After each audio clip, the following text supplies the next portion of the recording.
E vem conferir a crítica do filme Nosferatu.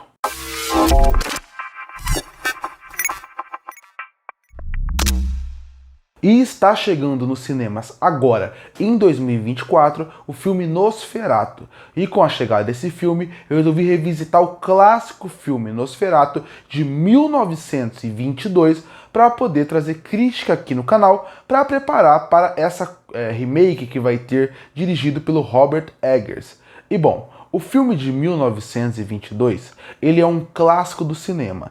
Ele popularizou para muitas pessoas o que é o vampiro e o conceito do vampiro. Muita gente na época já conhecia essa história por causa do livro. Mas quando você pensa nessa história, você pensa que é bem verdade. O filme de 1922, apesar de ele ser um clássico do cinema, para uma nova geração, para pessoas que não assistiram, nem diria novas gerações, pessoas dos anos 90, 80, já devia ser difícil consumir esse tipo de filme. Afinal, ele é um filme de 1922, ele tem um estilo de contar a história diferente. Afinal, Nosferatu de 1922, ele é um filme que ele é do cinema mudo ainda.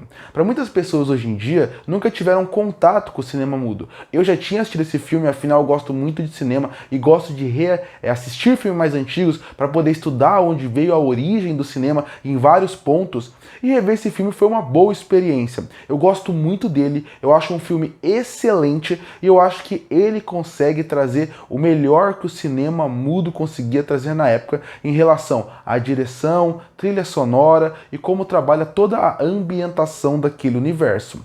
Afinal, quando você pensa no cinema mudo, o que você acaba pensando? Que são atores que obviamente não vão ter falas. Se eles não vão ter fala e vai aparecer o letreiro ao longo da tela, na época eles tinham que usar recursos diferentes para fazer com que a narrativa funcionasse. E aqui eu acho que o primeiro ponto que vale destaque desse Nosferatu seria a sua trilha sonora.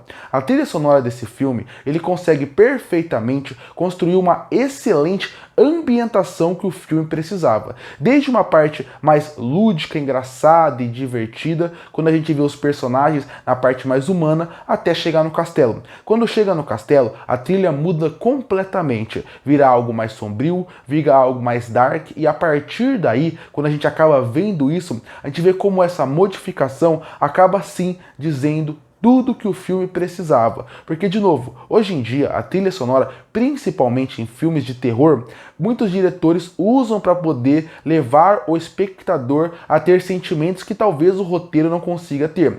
Nessa época era necessário fazer isso. Afinal, é isso que ia criar o clima, a ambientação e levar a história para o caminho que eles queriam. Eu acho que a trilha sonora, que é um fator fundamental, obviamente, no cinema, hoje sempre vai ser, na época era até mais importante para poder criar o clima. E ela é um destaque, e ela aparece no momento certo, e ela faz o que ela tem que fazer, que é conduzir a narrativa na forma como precisava. O que a direção não conseguia em muito ponto, pela limitação da época, ou até o que os atores não conseguiam passar totalmente, aqui a trilha sonora acaba conduzindo e trazendo uma excelente experiência. Pela trilha sonora, você entende quando está mais tranquilo, quando está mais escuro, se sente o clima do castelo, se sente o clima do barco, se sente o clima da cidade quando tem uma peste que está matando milhares e milhares de pessoas. Tanto que, até hoje em dia, essa história do Nosferatu, ela é contada de formas diferentes, em filmes diferentes, como o Drácula de Bram Stoker, ou até recentemente na série do Drácula, que saiu da Netflix. E você consegue perceber como eles não conseguem trazer o mesmo espírito que esse filme de 22 trouxe. E ele trouxe muito por causa da excelente trilha sonora e consegue conduzir o filme para o caminho e o lado que ela precisava. Então, além da trilha sonora, outro ponto que precisa se destacar são as atuações. Outra coisa que para pessoas que não estão acostumadas com o cinema mudo pode incomodar, mas para mim eu acho que ele consegue dizer exatamente o que o filme precisava. Porque quando você pensa nesse filme onde as pessoas não falam, o que vai acabar se destacando realmente nas atuações são as suas expressões. As expressões que os atores fazem, que muitas vezes parece ser um pouco exagerada, não é exagerada. É como se fosse algo mais, até certo ponto, teatral. Porque o teatro, realmente, por não ter várias câmeras o tempo todo, querendo dizer o que o ator precisa, às vezes o teatro precisa de um exagero um pouco a mais na atuação para poder realmente mostrar o que os atores estão pensando, falando. É normal. E na na época que você pensa num cinema mudo, a parte mais teatral, em questão de atuação, ajuda também nesse filme. A parte teatral, obviamente, tem um ponto ou outro que eu não sou o maior fã, mas quando você pensa, ela funciona muito bem para criar o clima. Desde o exagero que cria uma certa comédia involuntária até um ponto de terror, de um grito mais forte ou de um personagem ter que se cobrir ou fingir que está dormindo, que você vê que tem um exagero, mas que funciona, porque a trilha sonora conduz muito bem. E por isso que eu volto a falar da trilha sonora.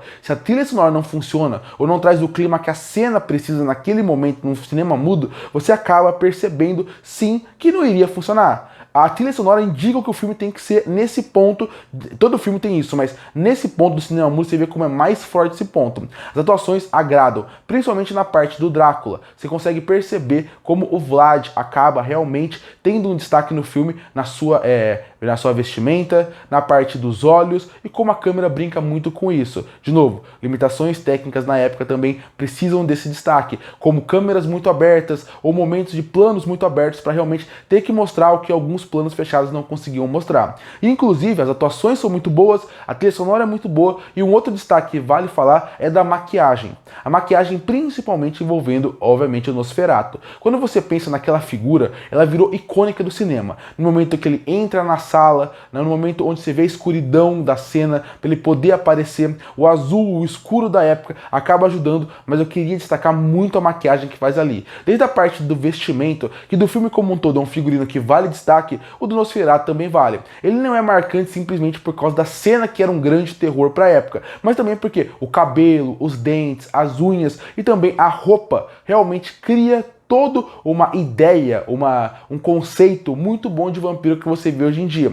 Quando as pessoas tentam fazer um Nosferatu parecido, um Drácula parecido de vestimenta, você vê que cai muito mais numa homenagem do que numa originalidade, porque ele foi tão marcante, ele marcou tanto o cinema da época, que a gente consegue perceber isso. E falando em terror, você consegue entender hoje em dia, vendo o filme, como esse filme foi aterrorizante para a época, porque a forma como eles trabalham o Drácula também funciona muito bem. Outra coisa que eu gosto muito desse filme é como eles criam mais do que ambientação, é como eles criam o mito do que está acontecendo naquele castelo. Eu gosto muito de como eles fazem isso e como o filme brinca com isso, como o personagem vai chegando na cidade e depois de chegar na cidade, ele lê um manual que fala sobre quem é o vampiro, ele fala que vai no castelo, as pessoas têm medo, você vê que existe uma fofoca na cidade, existe uma conversa entre um e outro de o que está acontecendo lá, e esse mito que vai se construindo ao longo do filme é muito bom pra gente criar esse terror de o que está acontecendo lá. E mesmo quando você vê realmente o Nosferatu em cena, às vezes você até pensa, será que é uma ilusão pelaquela pessoa estar muito tempo no castelo ou realmente aquilo é real? Até ele abrir o caixão, você fica muito nesse questionamento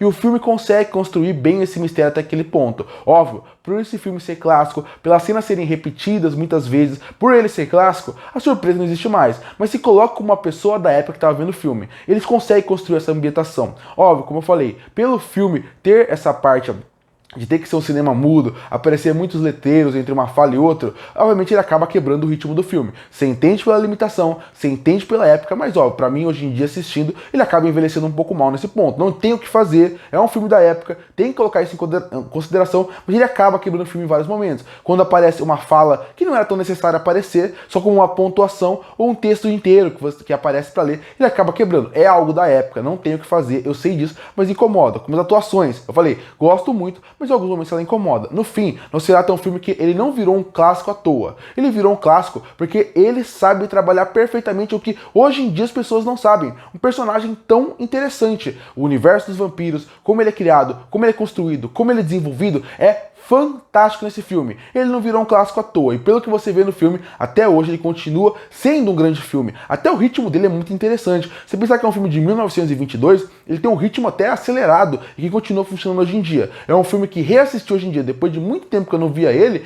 vira um filme que ele continua sendo excelente. Tem seus problemas, não é o melhor filme do mundo, mas com certeza vale a pena. Se você gosta de cinema, ou você tem um preconceito pelo filme ser mais antigo, ou por ser de cinema mudo, pode assistir, que eu acho que esse é um bom caminho, inclusive, para você começar. Porque ele é tão bom em tudo que ele na excelência do que ele propõe, que ele é uma boa porta de entrada para você tirar esse preconceito e a partir daí ir consumir outros filmes que não são só os de hoje em dia. Concluindo, Nosferatu com certeza tem que estar na sua lista caso você seja fã de cinema. Ou se você tem um um preconceito, eu acho que ele é uma boa porta de entrada. É um filme que tem uma excelente trilha sonora, uma excelente maquiagem, uma excelente ambientação, uma ótima construção de mundo e o vampiro mais clássico da história do cinema. E por isso que eu fecho o filme Nosferatu de 1922 com uma nota 9 de 10.